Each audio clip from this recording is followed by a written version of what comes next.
It is a war of the skies, missiles and drones striking mostly at night. Most of the 21 dead here in Kyiv, where over 40 others were injured.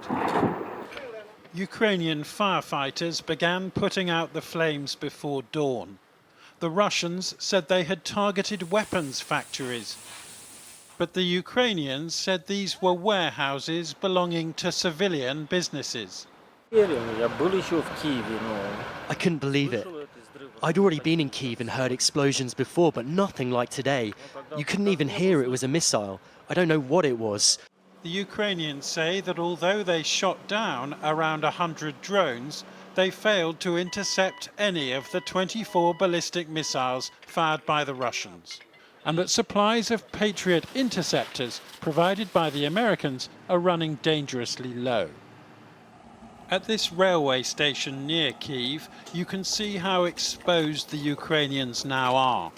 8 people were killed here waiting for a train. This past month, Russian missile attacks have accounted for 400 civilian deaths.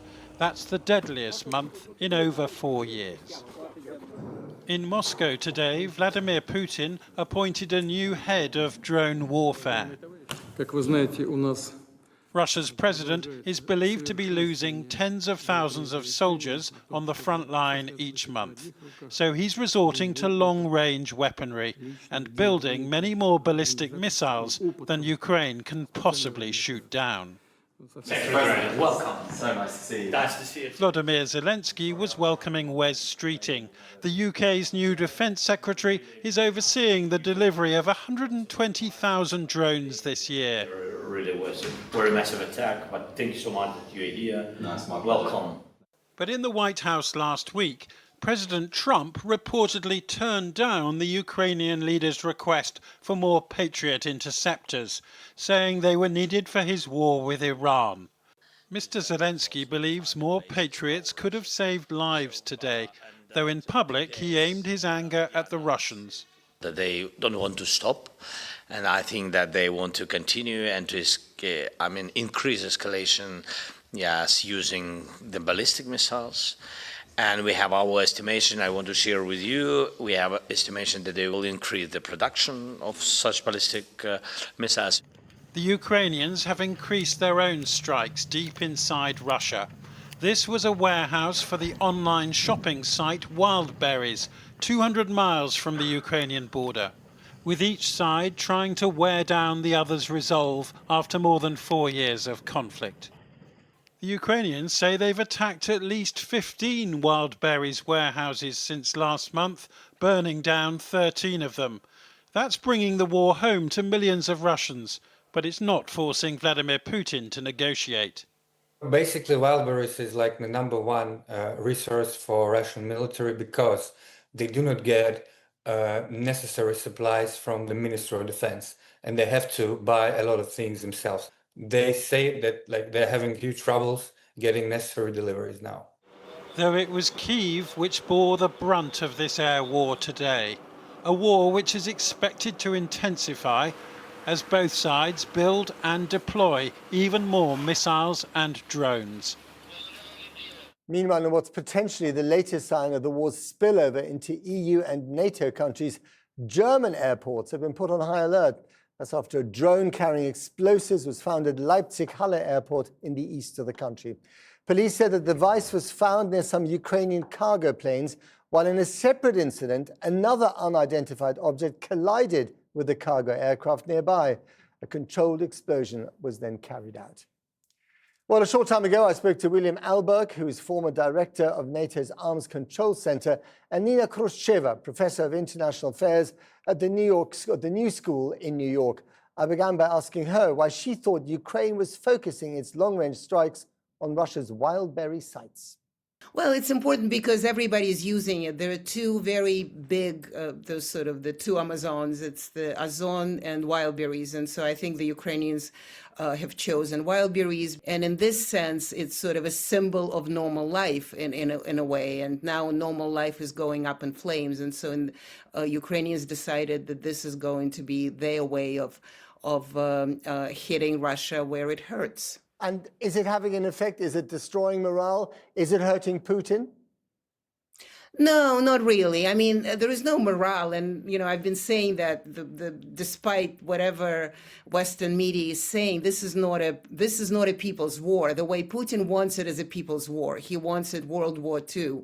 It's not a people's war; it's a government's war. And so, of course, there's supporters of it, but no wonder there is a kind of the soldiers of fortune go. People are getting paid. There is no really full mobilization because the one that they tried in September of 2022 really just went very badly.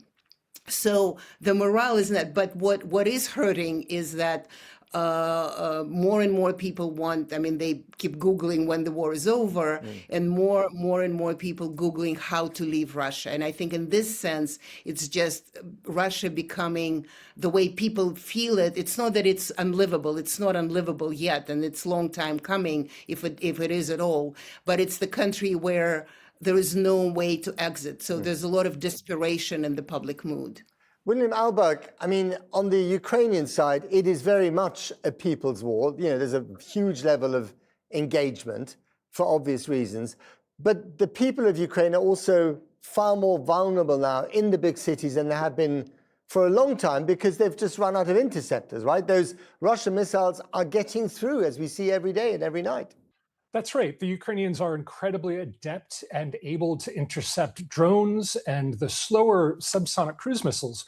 But when it comes to hypersonic cruise missiles and Russia's very large supply of ballistic missiles, you really need something like the Patriot system to intercept those. And as you pointed out, Ukraine is down to a very, very small amount. So they're able to intercept one out of an attack of between 10 to 20 of these missiles coming in during a night, up to 50 or so missiles a week. And they're only able to pick off one or two or three out of these barrages. William, is this war spreading? You've got the North Korean involvement that we just spoke about. There was that Iranian ship that was hit by Ukrainians in the Black Sea a couple of weeks ago. I mean, there are signs that this thing is spreading a little bit. How serious are these signs? Right, and picking up on the North Korean point, we have to recall that Russia and North Korea signed a treaty of security cooperation in June of 2024, and North Korean troops did serve in Russia against the Ukrainian incursion into the Kursk district. We know their frontline soldiers did fight there, and there's plenty of evidence of that. And North Korea is supplying missiles. There's been more than 150 missiles supplied by North Korea so far, and now the latest reports are that North Korea is going to send another 120 missiles. The type is still to be negotiated. As you point out, though, Ukraine is striking back against countries that are supporting Russia. Ukraine, as you mentioned, striking the Iranian oil transports and other transports that are trying to get into Russia and supply them with essential materials. This war really does run the risk of spreading to involve a lot more countries than just Russia and Ukraine. And Nina, if that's the case, how does it escalate? Well, I think it's just been described. So there would be more and more clandestine operations, and then it will stop being clandestine. But also Europe is preparing to have a war with Russia, which I, very much doubt still that Putin wants it. But the more the West talks about the war with Russia, the more Putin would think, well, we have nothing to lose. So if you want a war, we're going to have the war. And of course, let's remember there is a nuclear arsenal that Russia has, isn't it? I mean, I'm not really an expert on that. I think it's the second in the world. And so that's something that Putin keeps very close to his chest and certainly on the table. Do you think that in, 3 years' time from now, Europe will be at war with Russia?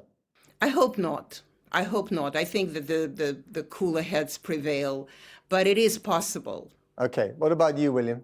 If Europe doesn't do enough to improve its defense industry and its defense capabilities without having to completely rely on the United States, then that war is more likely. The more Europe does to defend itself, the less likely such a war will ever be. William Alberg, Nina Khrushcheva, thank you very much to both of you. Thank you very much.